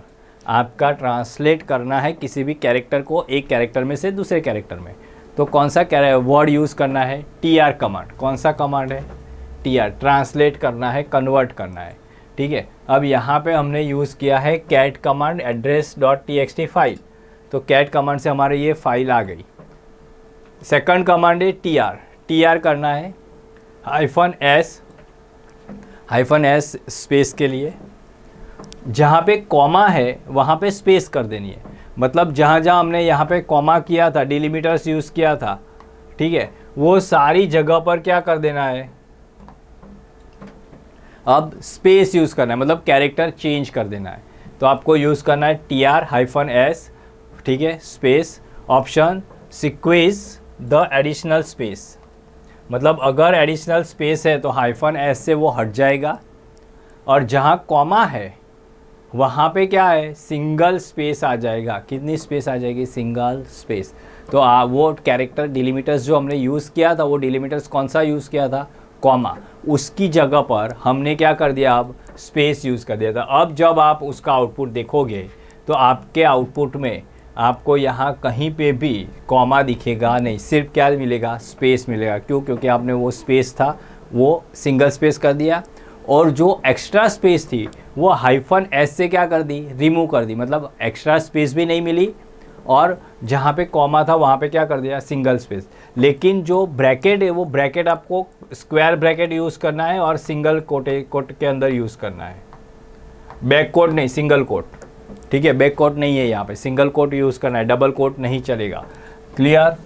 ठीक है। तो इस तरह से आप translate कर सकते हो एक कैरेक्टर को दूसरे कैरेक्टर में। यहाँ पे कॉमा है, यहाँ पे मैंने सपोज @ साइन यूज़ कर दी, तो अब कंप्यूटर क्या करेगा? जहाँ पे कॉमा था वहाँ पे क्या साइन आ जाएगा? @ का साइन आ जाएगा। मैंने डॉलर यूज़ किया तो डॉलर साइन वहाँ पे आउटपुट में आ जाएगा। क्लियर? तो कोई भी एक कैरेक्टर की जगह पर दूसरा कैरेक्टर अगर ट्रांसलेट करना है, कन्वर्ट करना है, तो आप लोग कर सकते हो, लेकिन उसके लिए कमांड कौन सा यूज़ करना पड़ेगा? TR कमांड को यूज़ करना पड़ेगा, ठीक है। पैटर्न मैचिंग ग्रेप कमांड जो है वो पैटर्न के लिए यूज़ होता है, और पैटर्न के लिए we must have to use Ctrl+F key to find a keyword within a file. कोई वर्ड फाइंड करना है तो Ctrl+F करते हैं हम लोग, कोई वर्ड फाइंड कर सकते हो। Grep command to perform a similar operation, grep command भी वही करता है, ठीक है, फ्रॉम कमांड लाइन इंटरफेस, लेकिन वो कमांड लाइन इंटरफेस का है। The command is use to fundamental ideas of search globally for a regular expression and display lines where instance are found. GREP global आपका आएगा regular expression, GREP global regular expression, ये full form होगा grep command का, ठीक है। यहाँ पे दिया हुआ है globally for a regular expression, ठीक है। तो GREP ग्रेप कमांड का आप यूज़ कर सकते हो।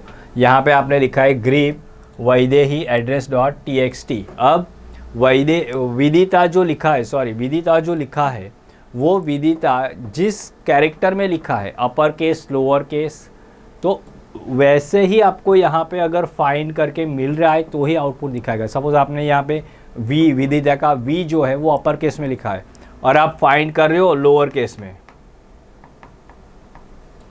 अगर लोअर केस है तो वो आउटपुट नहीं दिखाएगा।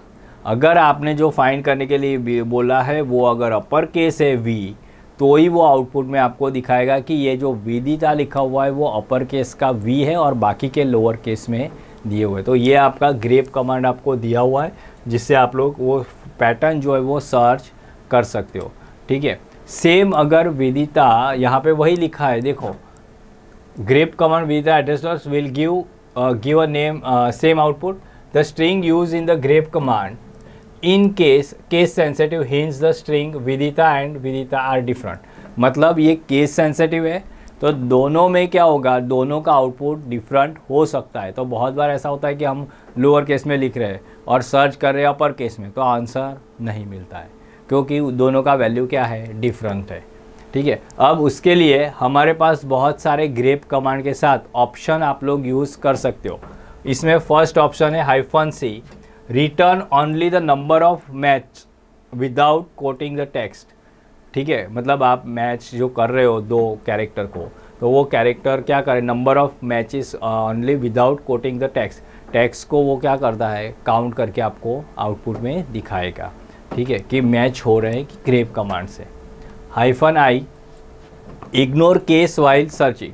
आप विदिता लिख रहे हो और आपने -i लिख दिया, तो वो क्या करेगा कि आपको वो जो ग्रेप लिखा हुआ है, ठीक है, ग्रेप के साथ आपने लिखा -i, मतलब वो इग्नोर कर देगा। -c वो काउंट करेगा कि भाई कितने कैरेक्टर है, राइट। तो इस तरह से -i आप लिख सकते हो। -l return only file name containing a match without coating the text, मतलब वो कंटेंट को क्या करेगा, वो मैच करेगा कि दोनों जो वैल्यू है वो प्रॉपर है कि नहीं है।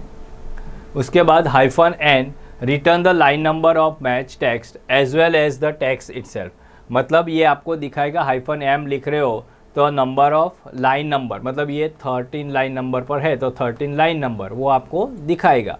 साथ में क्या करेगा, टेक्स्ट इटसेल्फ, मतलब यहाँ पे आपको लिखा कि विदिता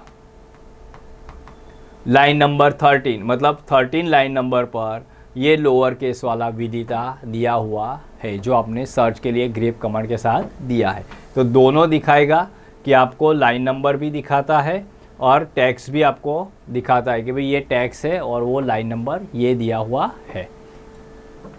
-v return all the lines that do not match the tax. ये क्या है कि all the lines that do not match the text, मतलब आपने जो लिखा था विदिता, इसको ये जो लाइन है उसको लाइन को छोड़ के जितनी लाइन्स है वो आपको आउटपुट में दिखाएगा, मतलब वो लाइन छोड़ देगा, वो क्या करेगा, वो लाइन छोड़ देगा। उसको छोड़ के वो जो टैक्स आप पैटर्न जो उसको सर्च करने के लिए दे रहे हो, जो कैरेक्टर आप सर्च करने के लिए दे रहे हो, उसको छोड़ के जो भी लाइन्स है वो लाइन आपको यहाँ पे दिखाएगा कि भाई इतनी लाइन है जिसमें ये विदिता वर्ड जो आपने सर्चिंग के लिए दिया था वो सर्चिंग के लिए वर्ड है नहीं। क्लियर। उसके बाद -w return line which display only whole word, पूरा अगर आपने विदिता लिखा हुआ वर्ड है तो ही वो दिखाएगा। विदिता के आगे या पीछे स्पेस है या कोई और कैरेक्टर है तो आउटपुट में नहीं दिखाएगा। सिर्फ और सिर्फ पूरा वर्ड जो विदिता लिखा हुआ एज इट इज़ अगर उसको मिलता है तो ही वो आउटपुट में दिखाता है, बाकी वो दिखाएगा नहीं। ठीक है। -o show only the match string. ठीक है, मतलब यहाँ पे जैसे उसने काउंट किया कि भाई 20 टाइम्स, कितना टाइम, 20 टाइम है आपका विदिता वर्ड, ये क्या करेगा 20 टाइम लिखेगा। तो ये डिफरेंस है, ये नंबर में दिखाता है, ये नाम लिख के डिस्प्ले में आएगा। मैच द स्ट्रिंग मतलब वो जो स्ट्रिंग डिस्प्ले हो रहा है उसके लिए। ठीक है, क्लियर। तो ऐसे ग्रेप कमांड के साथ इतने सारे options -c, -i, -l, -n, -v, -w और -o का यूज़ हम लोग कर सकते हैं अगर कुछ भी सर्च करना है तो। यहाँ पे दिया है ग्रेप कमांड कोटेशन मार्क में jal.*i address.txt। अब क्या है कि मुझे सर्च करना है। अब सर्च कैसे करेंगे, ग्रेप कमांड दिया हुआ है मतलब वो सर्च करेगा कौन सी फाइल में से, address.txt में से, लेकिन कैसे करेगा, JAL और I। अब * का मतलब क्या होगा कि जल के बाद डॉट है और उसके बाद * है, मतलब * का मतलब होगा कि उसके जल और I के बीच में अगर कोई और कैरेक्टर भी है, जैसे जल के बाद दीप है, फिर या जलदीप आई है, स्पेस है, ये सारे कैरेक्टर एक्स्ट्रा है तो वो सारे भी वो एक्सेप्ट करके आउटपुट दिखाएगा। क्यों, क्योंकि आपने कौन सा वाइल्ड कार्ड कैरेक्टर यूज़ किया है, *। तो * वाइल्ड कार्ड कैरेक्टर यूज़ करने से JAL के बाद जितने भी कैरेक्टर है वो कैरेक्टर के साथ आपको लाइन नंबर और आउटपुट दिखाएगा क्योंकि आपने address.txt को लिखा हुआ है। क्लियर।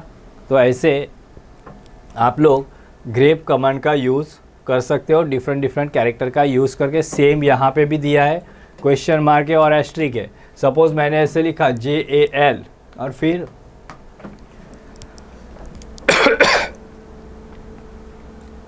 * और फिर I, तो अब JAL के बाद कितना कैरेक्टर आएगा, एक ही कैरेक्टर एक्स्ट्रा होगा और फिर आई आना चाहिए।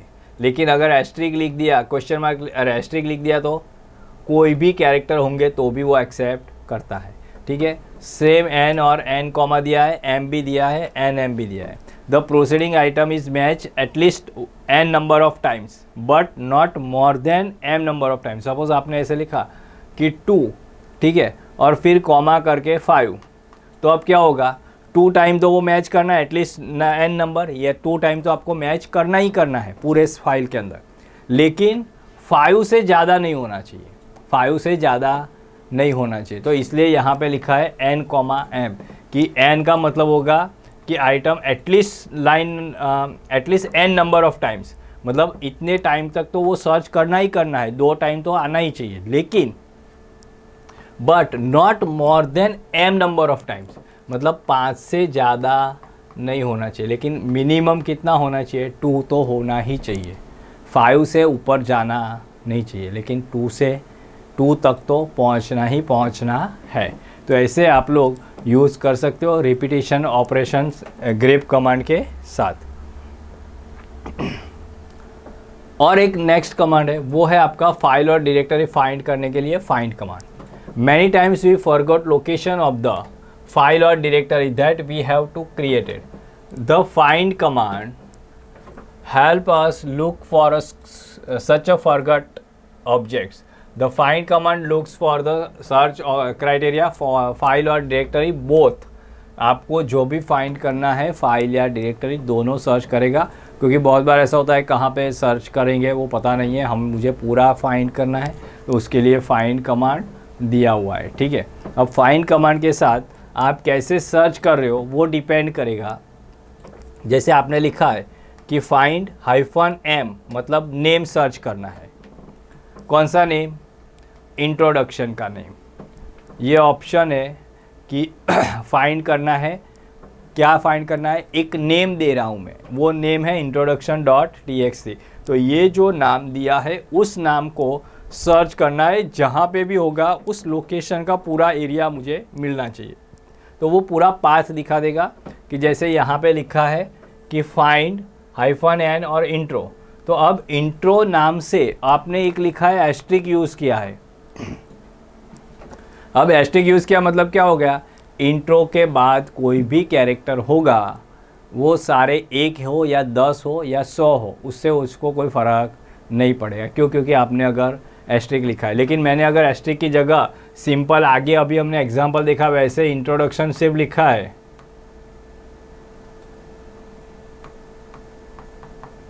तो अब वो क्या करेगा, इंट्रोडक्शन एक ही वर्ड फाइंड करेगा। लेकिन आपने एस्ट्रिक कर दिया है, इसका मतलब वो सिर्फ इंट्रो के बाद एस्ट्रिक है, तो उसका मतलब कोई भी कैरेक्टर होंगे तो भी वो एक्सेप्ट करके आपको आउटपुट लोकेशन दिखाएगा। तो ये सारा वो आउटपुट में दिखाता है कि भाई इंट्रो 1 है, इंट्रो करके एक है, introduction.txt है, इंट्रोडक्शन है, फिर इंट्रो 1 है, इंट्रो भी दिया हुआ है, इंट्रो 1 दिया हुआ है, डिफरेंट लोकेशन है, डिफरेंट फोल्डर्स के अंदर दिया हुआ है। तो ये सब लोकेशन आपको फाइंड कमांड से क्या हो जाएगा, मिल जाएगा। तो इसलिए अगर फाइंड करते हो तो वो आपको क्या दिखाएगा, पूरा पाथ दिखा देगा कि आपका जो फाइल है वो रूट डायरेक्टरी के अंदर सब्जेक्ट है, सब्जेक्ट के अंदर इकोनॉमिक्स है, उसके अंदर my1 डायरेक्टरी है, उसके अंदर इंट्रो फाइल है। तो पूरा लोकेशन आपको मिल जाएगा। आपको लोकेशन फाइंड करने की जाने की ज़रूरत नहीं है, सिर्फ फाइंड कमांड दे दो, जो भी फाइंड करना है वो फाइल या डायरेक्टरी वो दे दो, तो वो आपको पूरा लोकेशन फाइंड करके दे देगा।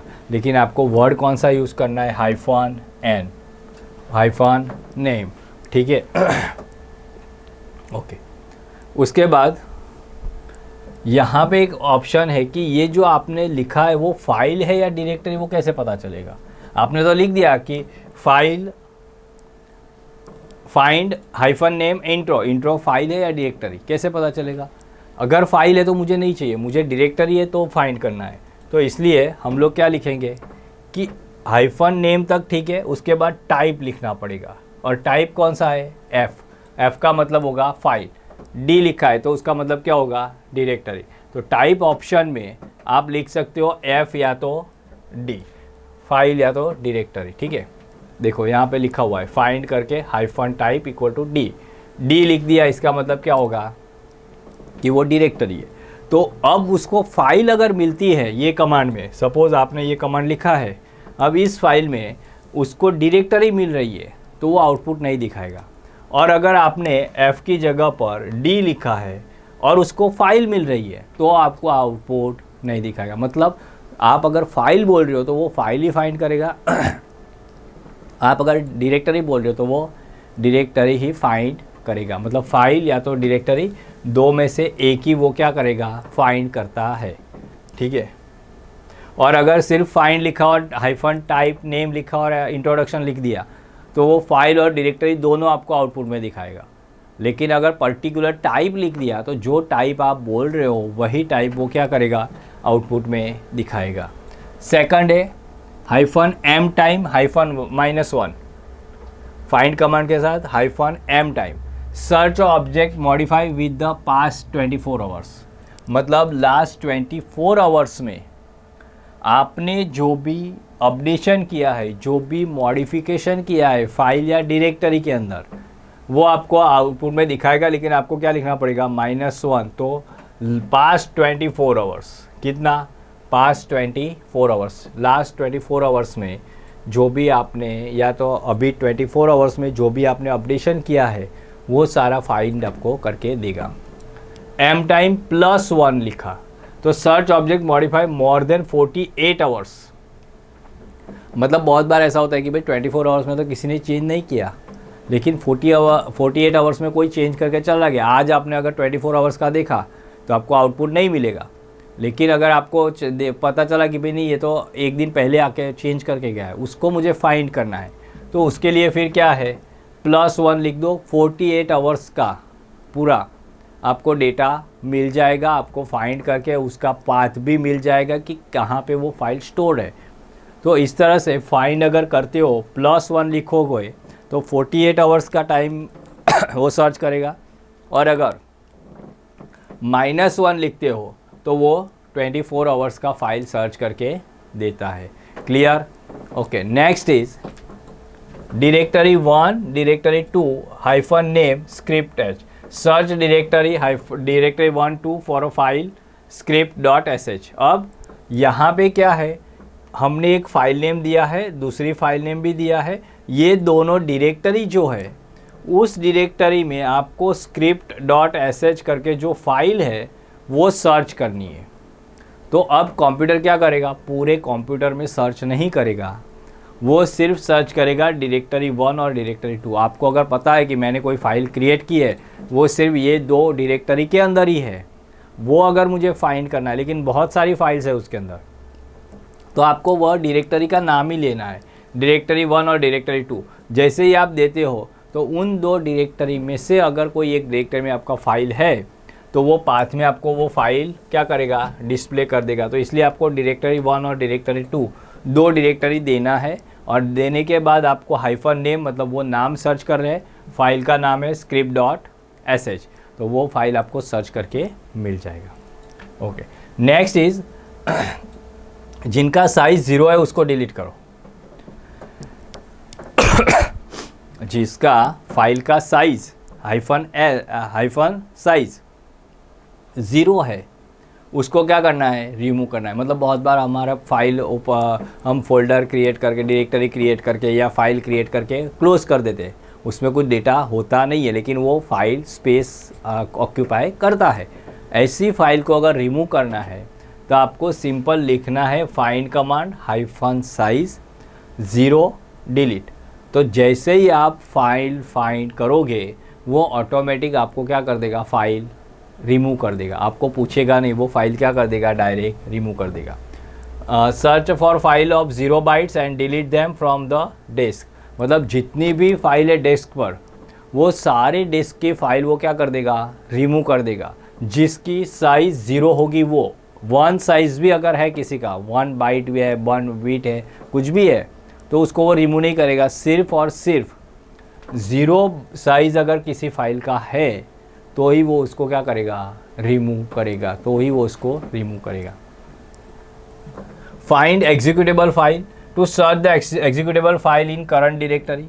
ये जो एग्जीक्यूटेबल फाइल है फाइंड करेगा, लेकिन किस में करेगा, करंट डायरेक्टरी में। बाकी सब जो कमांड्स थे वो पूरे कंप्यूटर में सर्च करेगा, लेकिन अगर एग्जीक्यूटेबल फाइल आप सर्च कर रहे हो तो वो सिर्फ और सिर्फ करंट डायरेक्टरी आपकी जो होगी जहाँ पे आप वर्क कर रहे हो उसी डायरेक्टरी में वो क्या करेगा, सर्च करेगा। वो क्या करेगा, सर्च करेगा। क्लियर?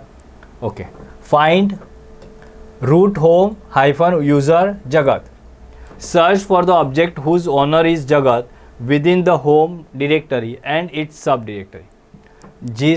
जो भी आप सर्च कर रहे हो जगत नाम, ठीक है, वो जगत नाम आपका कोई एक यूज़र है, वो यूज़र अगर होम डायरेक्टरी के अंदर है तो ही वो फाइंड करेगा। अगर वो किसी होम डायरेक्टरी को छोड़ के कहीं और है तो वो जगत नाम आपको फाइंड करके नहीं देगा। तो जगत नाम search object whose owner is Jagat, मतलब जो हम लोग लॉगिन करते हैं वो लॉगिन का नाम है यूज़र नेम, ठीक है। वो अगर ओनर अगर जगत है उसका, जिसका यूज़र जगत है, जैसे हमने लिखा कि भी यहाँ पे मैंने अगर कोई फाइल बनाई कि फिनिक्स, तो फिनिक्स से मैं लॉगिन कर रहा हूँ तो मेरा यूज़र नेम कौन सा हो गया, फिनिक्स। तो फिनिक्स हो गया, तो इसलिए यहाँ पे क्या होगा, जगत की जगह पर फिनिक्स। तो फिनिक्स अगर यूज़ कर दिया तो क्या होगा, होम डायरेक्टरी में अगर जिसका यूज़र फिनिक्स है वही आपको पाथ सर्च करके देगा, अगर है तो, नहीं है तो वो देगा नहीं, ठीक है। लास्ट इज PERM, परमिशन जिसको मिला हुआ है 664 का, search for object that is read and write permission authorization for their owner and group and other, but which other user can only read. 664 का परमिशन, 6 मतलब रीड राइट, 6 मतलब read write, और 4 का मतलब सिर्फ और सिर्फ आपका किसका, रीड का परमिशन। तो 664 का परमिशन है जिसको मिला हुआ, वो हमने अभी चार्ट देखा था, उस चार्ट में हमने देखा तो उसमें 664 का कि यूज़र को आपको रीड राइट का परमिशन, ग्रुप को रीड राइट का, और जो अदर है उसको सिर्फ रीड का परमिशन। तो वो आप लिख सकते हो यहाँ पे, परमिशन जिसको मिला हुआ है वैसी फाइल ही आपको फाइंड करके देता है। अगर सपोज़ यहाँ पे मैंने लिखा कि 777, तो अब आंसर क्या आएगा कि जिसको रीड राइट एग्जीक्यूट का परमिशन मिला है, तीन परमिशन मिला हुआ है, वैसी फाइल ही मुझे फाइंड करके या वैसी डायरेक्टरी ही मुझे फाइंड करके वो आउटपुट में दिखा देगा। क्लियर हो गया? ठीक है। तो ऐसे आप लोग फाइंड कमांड का यूज़ कर सकते हो।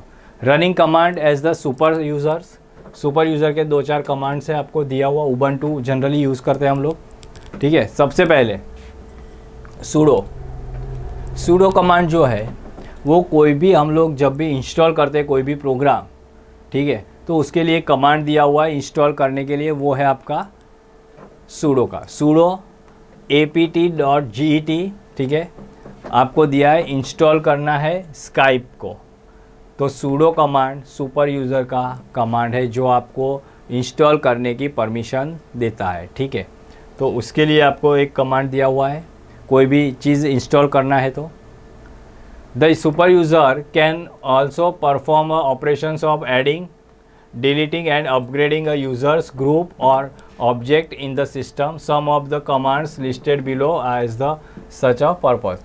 हम यूज़र के जो सुपर यूज़र है उसके थ्रू ऐड भी कर सकते हो यूज़र को, डिलीट भी कर सकते हैं, अपडेटिंग भी कर सकते हैं यूज़र को, ग्रुप को भी हम क्या ऑब्जेक्ट को सिस्टम में ऐड कर सकते हैं, ठीक है। तो उसके लिए हमारे पास एक कमांड है, वो है ऐड यूज़र। कौन सा कमांड है? Add user. तो ऐड यूज़र अगर हम लोग करते हैं तो आप न्यू यूज़र को आपकी सिस्टम में ऐड करने की परमिशन दे सकते हो, ठीक है। जैसे मैंने यहाँ पे लिखा है सूडो ऐड यूज़र हर्षल, तो हर्षल नाम का यूज़र हम लोग क्या करेंगे, ऐड करेंगे। जैसे ही ऐड करेंगे वो आपको पासवर्ड पूछेगा, पासवर्ड देना है, वो अगर करेक्ट है तो एडिंग यूज़र आपका स्टार्ट हो जाएगा, और ऐड यूज़र होते होते यहाँ पे आएगा लास्ट में इन द इंफॉर्मेशन करेक्ट, आपको जो इन्फॉर्मेशन मिला है यहाँ पे पासवर्ड देना है, फिर से न्यू पासवर्ड इस यूज़र के लिए, हर्षल यूज़र के लिए पासवर्ड देना है, ठीक है। आपने ऐड किया है यूज़र, मतलब वो डायरेक्ट तो यूज़र इनपुट करने नहीं देगा, अब क्या करेगा, पासवर्ड पूछेगा, तो आपको यूनिक्स का न्यू पासवर्ड देना है और आपका जो भी न्यू पासवर्ड है उसको रीटाइप करना है। दोनों मैच हो गए तो वो करेक्ट है। अगर यस देते हो तो वो हर्षल का जो भी हर्षल नाम है उस नाम से यूज़र क्रिएट कर देगा। अगर फिनिक्स का हमने फिनिक्स का यूज़र बनाए तो फिनिक्स का यूज़र वो बना देगा और फिर आपका एक यूज़र जो है वो क्रिएट हो जाएगा। ठीक है। दूसरा है password. The password command when executed a super user do allows us to change the password of any valid user of the system. कोई भी वैलिड यूज़र सिस्टम में से आप यूज़र का पासवर्ड चेंज कर सकते हो। दूसरा एक कमांड है PASSWD, उसमें भी पासवर्ड चेंज होता है, तो यहाँ से भी पासवर्ड चेंज हो जाएगा। दूसरा कमांड है who. The who command when executed display the list of all the user that are presently log in into the machine. आप अगर हु लिखते हो तो हु कर रहे हो आप, तो हु में आपको क्या मिलेगा, कौन सा यूज़र है। हु एम आई कर रहे हो तो आप कौन सा यूज़र ऐड हो रहा है आपको दिया हुआ लिस्ट है। हु के अंदर पूरा लिस्ट आ जाएगा, हु एम आई तो सिर्फ लॉगिन यूज़र ही आएगा जिससे आप लॉगिन किया हुआ है। तो दोनों डिफरेंट है, हु एम आई और हु के अंदर पूरा लिस्ट आएगा, हु एम आई के अंदर सिर्फ जो लॉगिन किया हुआ है वही यूज़र आपको आउटपुट में दिखाएगा। ऐड ग्रुप भी कर सकते हो कमांड के साथ साथ। उसके बाद डिलीट यूज़र, वो डिलीट यूज़र भी कर सकते हो। डिलीट ग्रुप भी कर सकते हो। लेकिन इन सब के लिए आपके पास जो एडमिनिस्ट्रेटर का पासवर्ड है, एडमिन का जो पासवर्ड है वो आपको पता होना चाहिए।